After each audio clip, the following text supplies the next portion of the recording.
क्या आप एक ऐसे पहाड़ी गांव में छुट्टियां बिताना चाहेंगे जहां गंगा जी का चौड़ा पाट किसी व्हाइट सैंड बीच की तरह दिखाई देता हो? ऋषिकेश की तरह वहां झूला पुल भी हो, लेकिन भीड़ और शोरगुल का नामो निशान तक न हो। जी हां, आज हम आपको एक ऐसा ही गांव दिखाएंगे जिसका नाम है माला, और ये गांव ऋषिकेश से सिर्फ 26 किलोमीटर दूर है।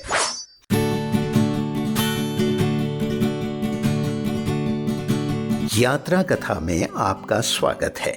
तो हमारी माला गांव तक पहुंचने की कहानी बड़ी रोचक है। दरअसल हम ऋषिकेश से देवप्रयाग जा रहे थे, जहां भागीरथी और अलकनंदा मिलती हैं और इस तरह गंगा जी आकार लेती हैं। ऋषिकेश देवप्रयाग मार्ग पर लगभग 26 किलोमीटर चलने के बाद हमें एक विशाल पुल दिखाई दिया। यहां आए दिन लैंडस्लाइड होते रहते थे और कई बार गंगा जी का पानी पहाड़ पर बनी सड़क को बहा ले जाता था। जब 4 धाम ऑल वेदर रूट का निर्माण शुरू हुआ तो यहाँ पर यह पुल बनाया गया, जिस पर न लैंडस्लाइड का असर होता है और न ही बाढ़ का।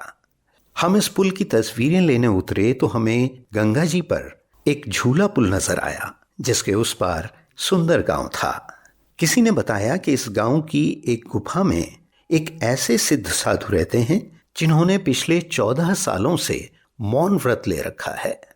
जिज्ञासा बढ़ी तो हम अपनी कार को सड़क के किनारे पार्क कर गांव देखने निकल पड़े।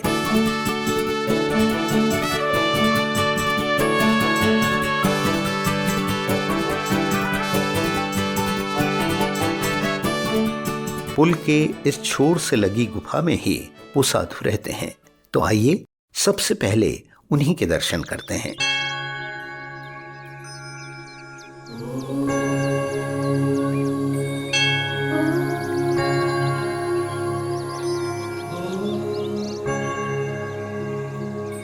बाबा जी अपना सामान बांध कर बैठे हैं, क्योंकि कल सुबह ये बद्रीनाथ जा रहे हैं। आप इनसे कोई भी सवाल करें तो उसका जवाब ये एक स्लेट पर चौक से लिख कर देते हैं।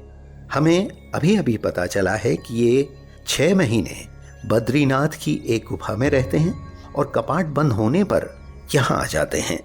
हमने जब पूछा कि आप कहाँ से हैं तो इन्होंने बताया कि पहाड़ से, लेकिन अब जो गुजर गया सो गुजर गया। इस गुफा के बगल में ही आप रूपी गंगेश्वर महादेव का एक मंदिर है और यहीं से माला गांव की सीमा शुरू होती है।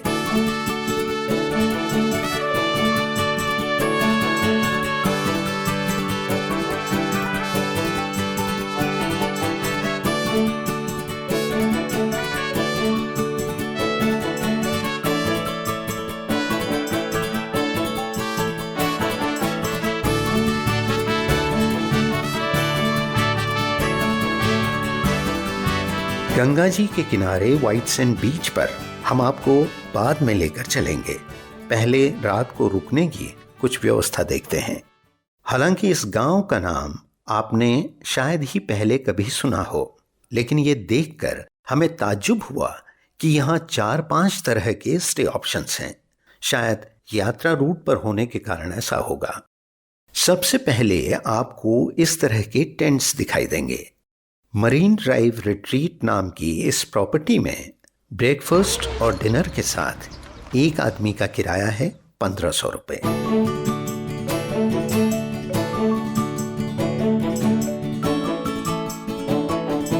इसके ऊपर कुछ लग्जरी टेंट्स भी हैं। इस प्रॉपर्टी का नाम है काइलो रिजॉर्ट। टेंट बहुत स्पेशियस और शानदार हैं। हर एक में एसी लगा है और एक टेंट का खर्च आता है 5 से 6,000 रुपये।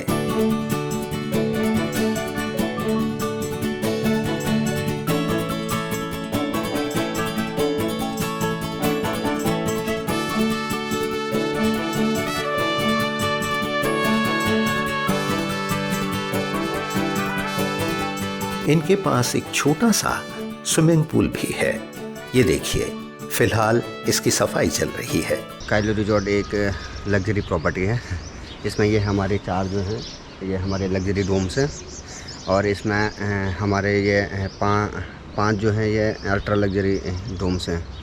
इसमें हमारे पास जो डबल जो ये लग्जरी वाले हैं इसमें हमारे पास 3 पर्सन आ सकते हैं और टॉयलेट अटैच है सब में। और जो हमारे पास अल्ट्रा लग्जरी है, अल्ट्रा लग्जरी में हमारे पास 4 person 2 extra sofa cum bed लग सकता है और 4 लोग एक रूम में आ सकते हैं। और ये है हमारा गंगा व्यू। गंगा व्यू जो है यहाँ से गंगा जी दिखती है बढ़िया से यहाँ पे बैठने के लिए।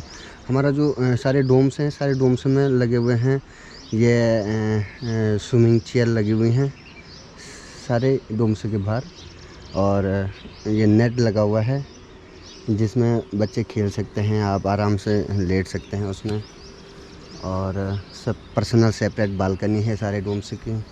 पहाड़ पर इसके ऊपर की ओर और भी कुछ प्रॉपर्टीज हैं, लेकिन हमने नीचे उतरकर ये होम स्टे पसंद किया है जिसका नाम है शिव गंगा माला। ये मेरा 6 रूम का शिव गंगा होम स्टे बना रखा है और मैं इसका संचालन कर रहा हूँ लगभग 1 साल से। तो यहाँ पर जो भी टूरिस्ट आता है उनको मैं पहाड़ी व्यंजन खिलाता हूँ। आपका कोदा की रोटी, मक्की की रोटी और झोंगरा की खीर और फाणू, शुंठी की पकौड़ी, जो चाहे ज़बरदस्ती नहीं, जिसकी जो इच्छा हो वो खिलाते हैं बुजुर्ग लोगों को। तो टूरिस्ट जो भी क्लाइंट आता है काफ़ी खुश रहते हैं कि राव जी आपका बहुत बड़ा पहाड़ी व्यंजन है, बहुत अच्छा बनाते हो, तो बड़ा अच्छा चलता है। फिर रूम की मेरी बहुत अच्छी सफाई है और खाना मेरा सब पहाड़ी है, शुद्ध तेल से, तो टूरिस्ट काफ़ी आता है। अभी हमने यहाँ का खाना ट्राई नहीं किया है, लेकिन हमें यहाँ से दिखने वाला व्यू बहुत पसंद आया, खासकर इसके ऊपर वाले कमरों से। ये देखिए, गंगा जी का पानी तिरछी धूप में चांदी की तरह चमक रहा है। लोग खेतों में काम कर रहे हैं और सफेद रेत वाला किनारा अभी खाली दिखाई दे रहा है।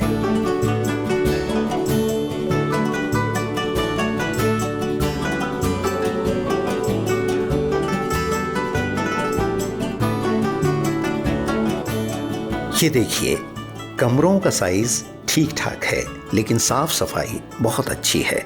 बाथरूम भी नीट एंड क्लीन है। ऑफ सीजन में ये कमरा आपको 1500 में आसानी से मिल जाएगा। मेरा ये रूम का सिस्टम है 2000 रुपये एक रूम का। इसमें कोई 2 आदमी 4 आदमी आ जाते हैं और डबल बेड का है। और जब ज़्यादा भीड़ कभी हो जाता है तो 2500 रुपये भी लेते हैं और जब सीज़न नहीं होता उस टाइम कम लेते हैं। ऐसा कुछ नहीं कि आपने देना ही देना इतना, ये फिक्स नहीं है। माला कुंटी पुल पार करके पौड़ी गढ़वाल में पड़ता है माला शेरा। और इसमें 4 कैंप हैं, एक मेरा होटल 5। तो काफ़ी टूरिस्ट आते हैं, बड़े खुश होकर जाते हैं। आप गंगा जी के दर्शन करते हैं, भोलेनाथ के दर्शन करते हैं। और बगल में मोनी बाबा हैं, बाकी घूमने के लिए यहाँ से आप नीलकंठ चले जाओ, ऊपर माता का मंदिर है, बालकुआई देवी का मंदिर है। ये देखिए, सामने वाली छत पर ये महिला गांव में उगाई गई राजमा की फलियों को दल रही है। यहाँ बहुत मीठी राजमा होती है और इसकी खपत आसपास के गांव में ही हो जाती है।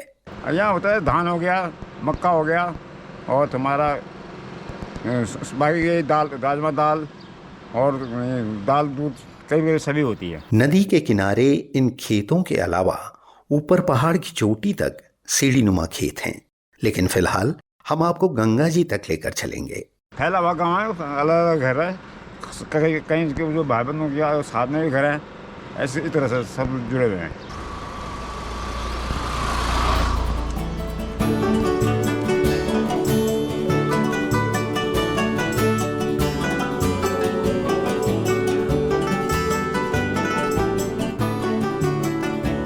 यहाँ सारी खेती पारंपरिक तरीके से की जाती है, लिहाजा यदि आप यहाँ से आलू, राजमा या लहसुन खरीदते हैं तो वो पूरी तरह से ऑर्गेनिक होगा। तो लीजिए, नीचे उतरकर अब हम गंगा जी के तट तक आ चुके हैं। NH7 पर इस गांव के अलावा कोडियाला में भी एक व्हाइट सैंड बीच है, लेकिन वहां के होटल यहाँ से 3 गुना महंगे हैं, जबकि सराउंडिंग्स ठीक ऐसी ही हैं। यहाँ आप गंगा जी में किसी भी वक्त आकर इत्मीनान से नहा सकते हैं। ये किसी प्राइवेट बीच सी फीलिंग देता है, क्योंकि यहाँ इक्का दुक्का लोग हैं और आपकी प्राइवेसी में कोई खलल नहीं पड़ता।